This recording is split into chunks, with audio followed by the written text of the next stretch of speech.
All right, welcome back, yogis. My name's Alex. Today we're continuing our series for runners rehab, things that you can do to help prevent injuries or to help just keep your body balanced with your hobby of running.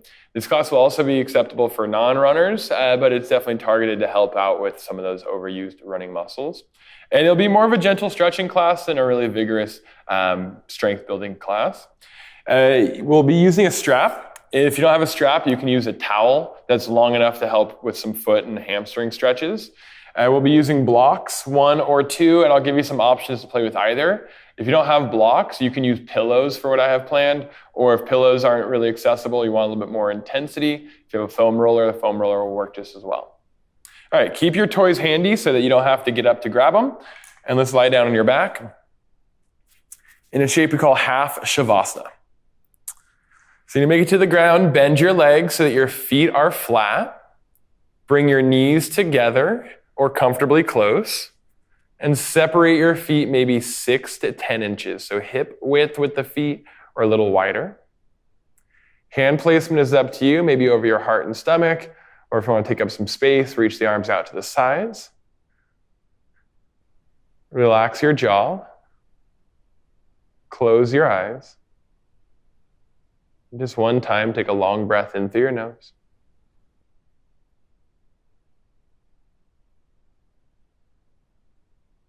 And out of your mouth.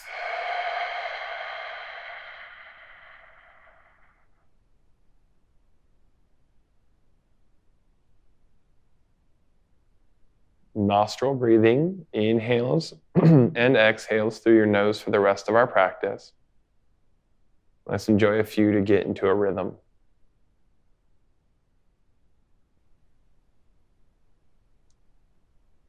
I'm confident that using yoga to help balance the strains of running will not only help keep you healthier, it'll also help you improve your ability to run. But just like developing your stamina out running, our yoga practice for therapy requires patience. And if we want to make some pretty drastic changes in your body, we need to do it slowly, carefully, and really take each step for what it is. Like I said, that same discipline is what you have in your running practice. So see if we can translate that to our yoga and therapy practice, our rehab practice.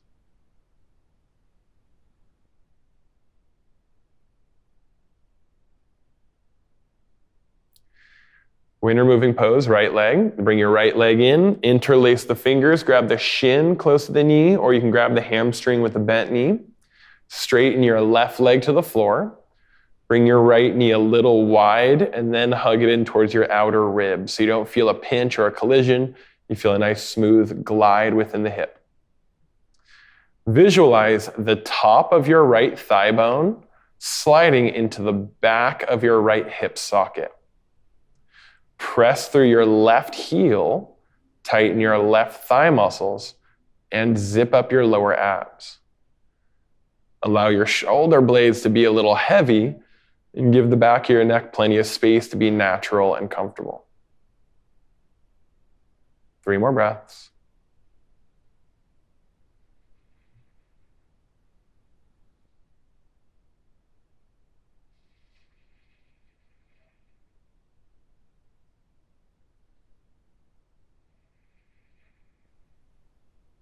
Last one.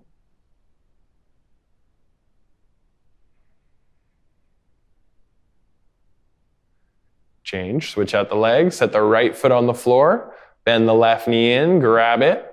When you have a good hold on your left leg, go ahead, straighten the right leg out. Play with the angle of your left thigh, bringing it a little wide before you hug it in, so you're nestled against the outer ribs, you're not colliding against the inner sharp edge of the ribs. Drive strong through the right heel. Slightly turn the inner right thigh towards the floor so your knee points more up and less out to the right. Zip up your lower abs. Gently press down the shoulder blades towards the floor. And relax your jawline, comfort a natural neck and a broad chest. 3 more breaths.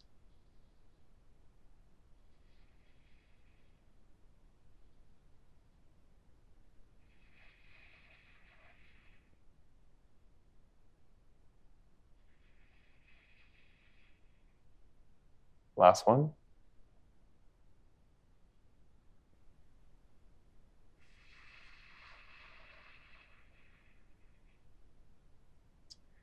Change, please. Set the left foot down. Grab your strap or your towel, and let's hook the right foot more on the ball of the foot, less on the arches. Straighten the left leg towards the floor. If you're really tender in your hamstrings, lower back muscles as well, you might keep the left knee bent and the left foot flat as I have it now. But if you feel pretty good about it, yeah, straighten the left leg out.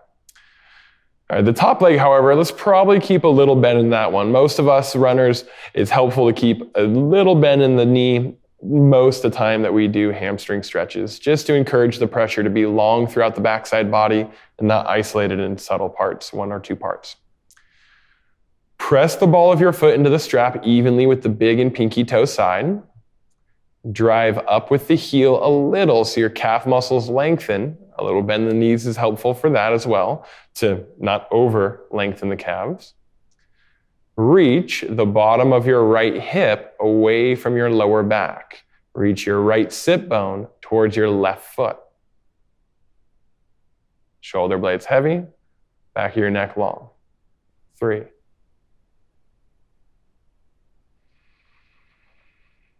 2. Last one. Okay, hold the strap with your right hand only. Give the strap a little wrapperoo so the strap goes around your knuckles, makes it easier for the grip. Before you open the leg, turn your right toes and your right knee to the right a little. So the toes turn towards the top right corner of the mat. 3 to 6 inches maximum, open your right leg out to the right. So we're not going to full range of motion. We're still trying to stay pretty conservative. So 3 to 6 inches max. Tighten your right butt muscles a little. Squeeze your right butt muscles towards your left heel. So if you look at your right heel, your heel is more in than your toes are. Your heel is closer to your midline. And notice your foot, if it's trying to turn like a hockey stick, press through the big toe edge of the foot and get the inner ankle long. 3. 2. Carefully bring the right leg back to center. Hold the strap with your left hand. Give it a little wrapperoo. Put your right thumb into your right hip crease gently. We're just going to use it as a marker, not really to be forceful. 3 to 6 inches maximum. Your right foot goes to the left across the body. A little bend in the knee can be helpful. Press through the heel. Draw the top of your right thigh towards the back of your hip socket. And still lengthen the bottom of your right hip away from your lower back. If you gently hug your groin muscles at each other, that should help as well. 3.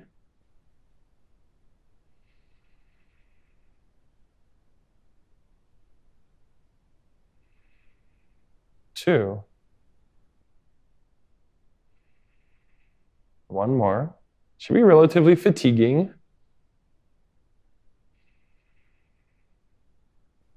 And change. Bring that leg up. Switch out the legs. Put your left foot into the strap. Right knee can be bent, foot flat, again, especially if you're ultra tender today, or straighten the right leg out. I like to have both hands on the strap for this one. Notice your foot. Make sure it doesn't curve like a hockey stick. Keep the inner ankle long. A little bend in the left knee can be helpful. If you drive up through the heel, that should help lengthen out the calves. And take your left thigh bone down into the back of your hip socket and forward your left sit bone, the bottom of your left hip, forward away from your lower back.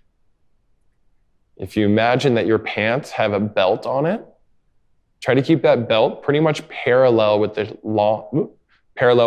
short edges of your mat. 3.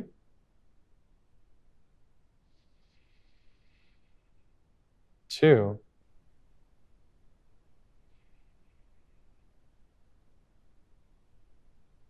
Hold the strap with your left hand. Give a little wrapperoo. Turn your inner left thigh out so your heel is closer to your midline than your toes. 3 to 6 inches. Open your left leg to the left. Drive through the right heel, the bottom leg's heel. Tighten the thigh muscles. Tighten your left butt muscles a little and reach the bottom of your left butt muscles towards your right heel. 5, 4, 3, 2.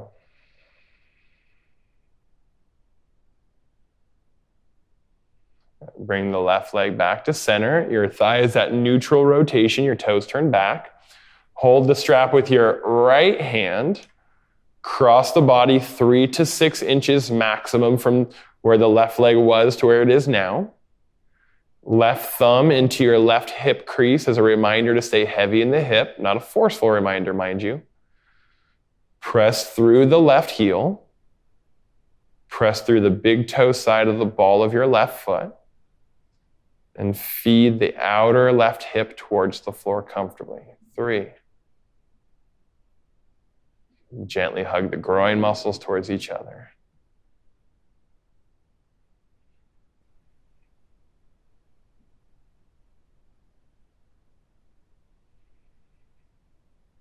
2.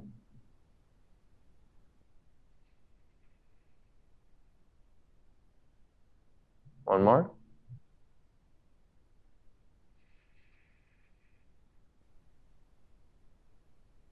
Change, please. Bring the left leg up.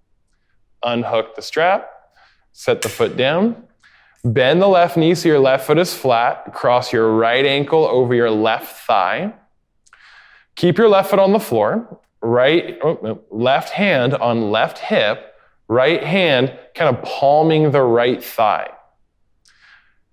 Press your outer right arches towards your left thigh. So instead of your foot turning like a hockey stick arches towards you, it's like you're trying to turn your arches slightly away from you. Gently rotate your inner right shin up and forward, up towards the ceiling, forward, away from your belly. And then use your right hand to encourage your inner right thigh out to the right. We're taking a pretty conservative approach with this one. So if you'd like to, you can be a little bit more intense. Both hands hug your left leg in.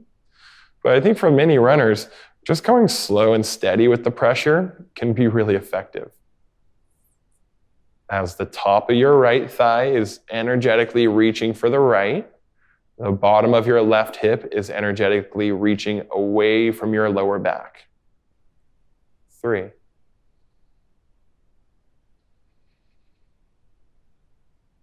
2. 1 more.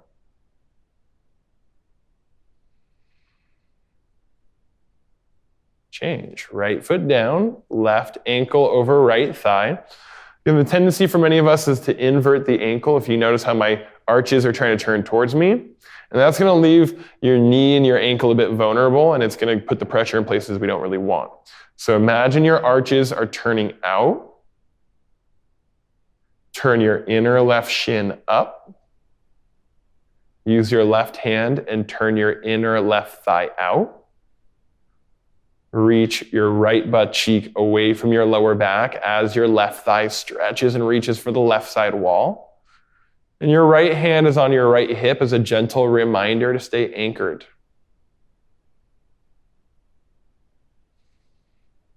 And if you want to add more intensity, alternate the grip, both hands on the right leg, hug it in. And so often with runners, I think it's nice to do a little less complexity, a little less intensity, and focus on quality.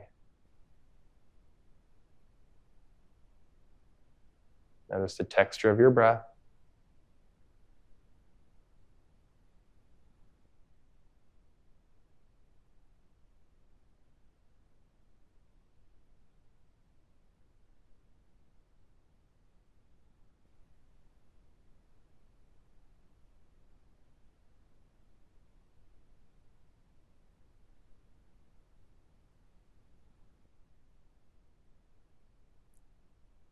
Last one.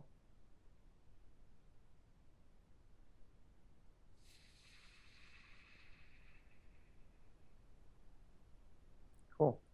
Unwind. Hug your knees in, thighs side by side, shins side by side, and just do a little maneuvering, a little massaging of the thigh bones and the hips to the low back to the floor.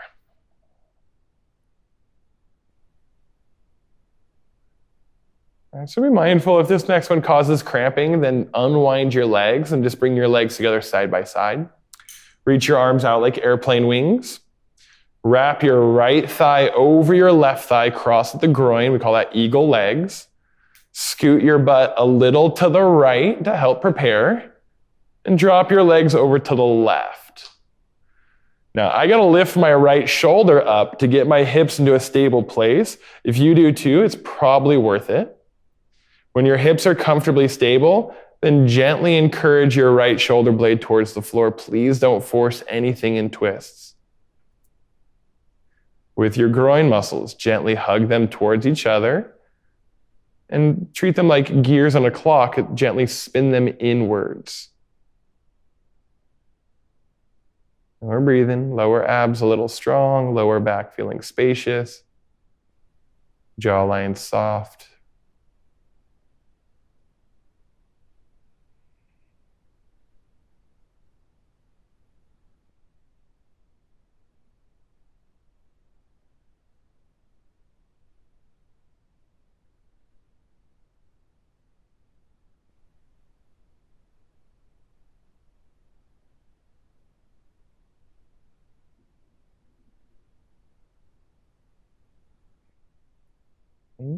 Unwind the legs and return them to center. Left thigh over right thigh, switch out the legs. Scoot your butt a little to the left and drop your legs over to the right. And your inner thighs are doing a little bit of squeezing in and a little bit of internal rotation, rotating inwards like gears on a clock. And I have to lift my left shoulder blade to get my hips set, and it might be worth it. And we're breathing.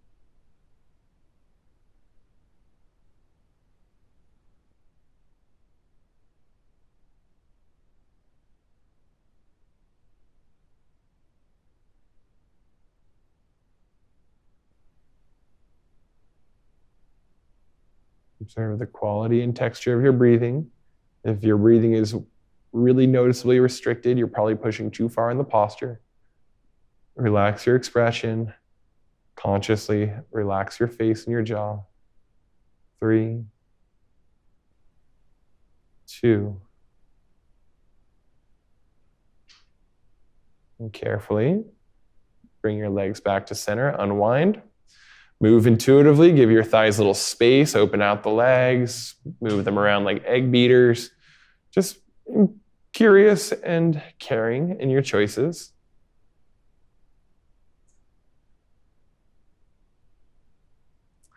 All right, so if you have a pillow or 2 pillows you can use instead of your blocks as your block substitutes, or you can use your foam roller, but make sure it doesn't strain. Put your block on its lowest setting, perpendicular to your spine, and slide that block underneath your hips, where your spine meets your hips. So your knees are bent, feet flat, you lift the hips up, and put that block lowest height, perpendicular to your spine. Carefully, slowly, straighten your left leg towards the floor, flex your toes up, and push out through the heel. Abs are strong, the back of your left heel hopefully on the floor, possibly on the floor. Kind of like wind removing pose, bring your right knee towards your stomach and grab it with your both hands, but try not to pull too much. So you're just kind of holding on. Take your right hip away from your lower back a little. Tighten your left butt muscles a little, but try to keep your left knee straight up. And then firm up your abs as you gently hug the right thigh in. So we're using the lifted right thigh kind of as a lever to increase the stretch on the top of your left thigh, the front of your left hip flexors, top of your thigh, and high inner groin area. We're breathing here for 5, 4, 3, 2. And carefully bend the right leg, set the right foot flat, hug the left knee in gently, and straighten the right leg out. Toes point up, heel presses out, inner thigh heavy. Tighten your right butt muscles just a little with your ab muscles so that the front of your right hip feels spacious. And then use that left leg like a lever to increase the pressure on the front of the straight right leg. I hope this goes without saying, but back pain is not to be tolerated. So if you start to feel sharp discomfort or clearly that stretch is not affecting your muscles in a positive way, it's aggravating your joints, I encourage you to take a step back. I know runners have incredible ability to push through pain, but there are different types of pain. There's the discomfort of working really hard and challenging yourself versus the clear flag that your body puts up when it's like, bro, you are hurting me. Bro or gal, of course. Last 3, 2. Keep the left leg bent, set the left foot on the floor. Slowly, carefully straighten the left leg out towards the right leg. So your legs are straight, your toes are turned up, your knees are pointing up, abs just a little strong, hands on the floor next to your hips. Slowly bring the shoulder blades a little closer and turn your palms to face up. Natural shape to your neck, spacious in the low back. Please, again, do not tolerate pain. As we start to kind of open up here, your body, if it starts to get fatigued, your knees and toes are going to try to turn out. Do your best to keep your inner thighs heavy. Your knees and toes point up to the best of your ability.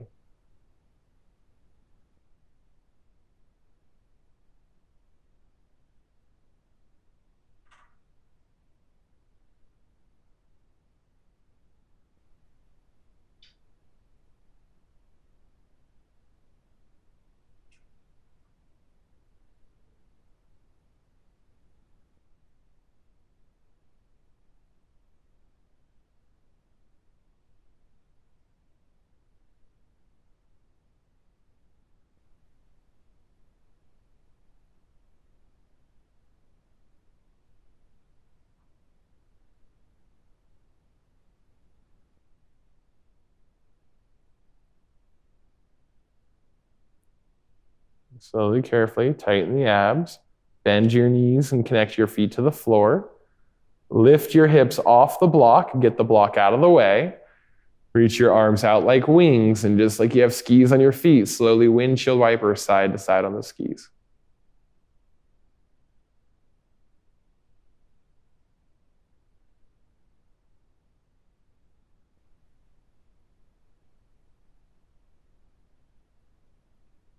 All right.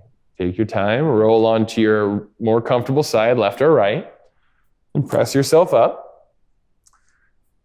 So we'll take a straddle with our legs up the wall. Slide up to any wall that you have space on both sides, left and right, so you can have your legs out wide. To avoid doing the worm and scooting on your back, sit next to the wall like you're on timeout. Roll onto your side, fetal position. You can adjust how close you want your butt to the wall. Typically, the closer, the more intense. Or you can slide about 6 inches off the wall to make it less intense. And then roll onto your back, take your legs up. All right, so as we go to open your legs, your inner thighs are gonna try to turn out. Your toes are gonna try to turn out. Do not let them. Turn your inner thighs towards the wall so your knees point straight back. And then carefully, slowly let your legs open out wide. And typically the less we focus on it or the wider the legs go, the more the knees are going to try to turn out. The tighter you are, the more the knees are going to try to turn out. So keep your inner thighs magnetized towards the wall. Try not to let your knees turn down towards the floor.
So it's going to be kind of like happy baby style legs. Use your hands, bend the knees and connect your feet towards the floor, or the wall, excuse me. Now your knees and toes are turned out, but try to make sure that your knees and the toes share similar angles. So you're not overdoing it with the feet. Then with your hands, gently rest them on the inner edges of your thighs. Please don't forcefully push on your knees or force your groin, but just let the weight of relaxed arms do the trick.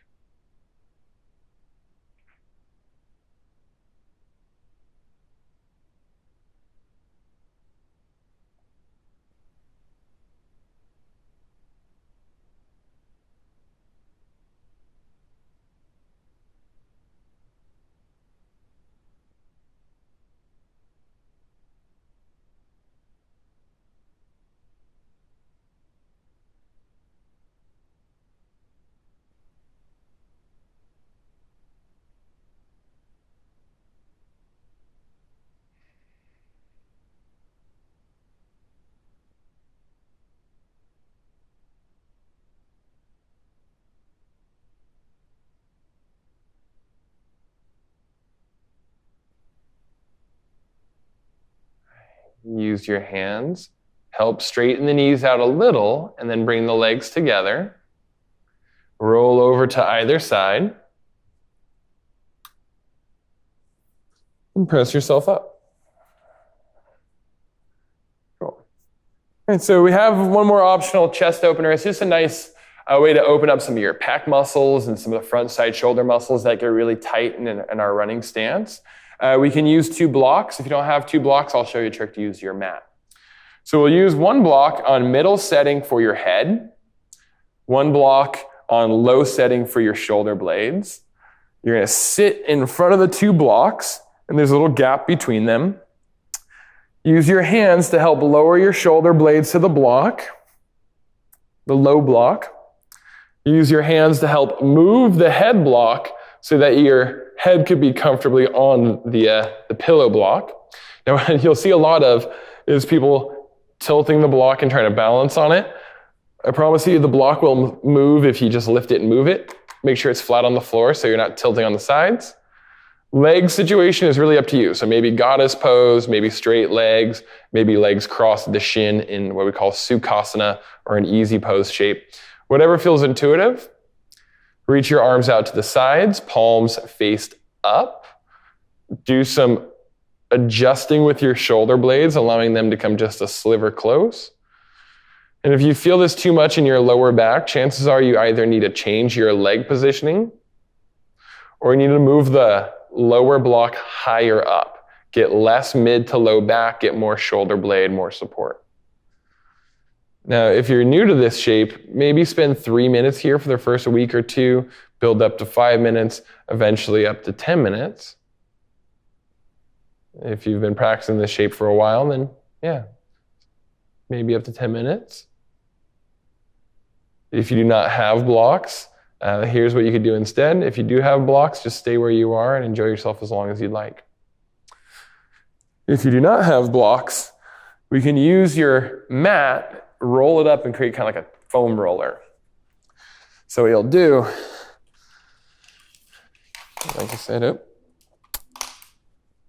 is you'll roll your mat up and you can kind of tinker with it. I can roll it really dense to make it less malleable. You can roll it a little loose so it gets a bit more squishy and it adjusts to you.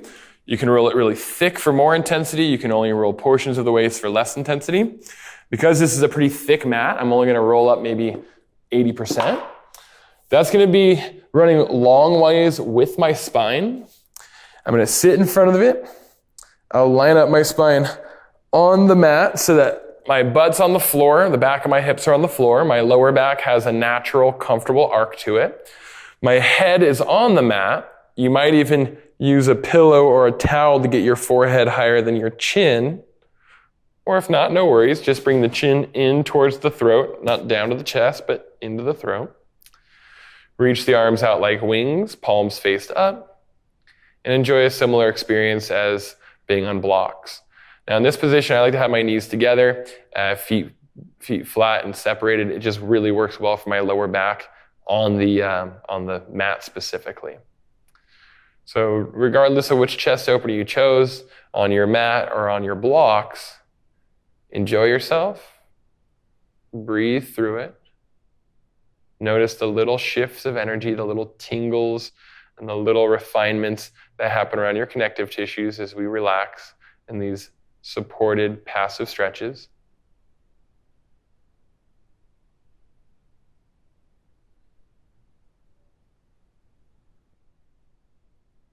And I hope to have you revisit this video throughout your week as you find a balance to some of the strain that running puts on your body. I love doing this. I feel lucky to share this time with you. Thank you. Namaste.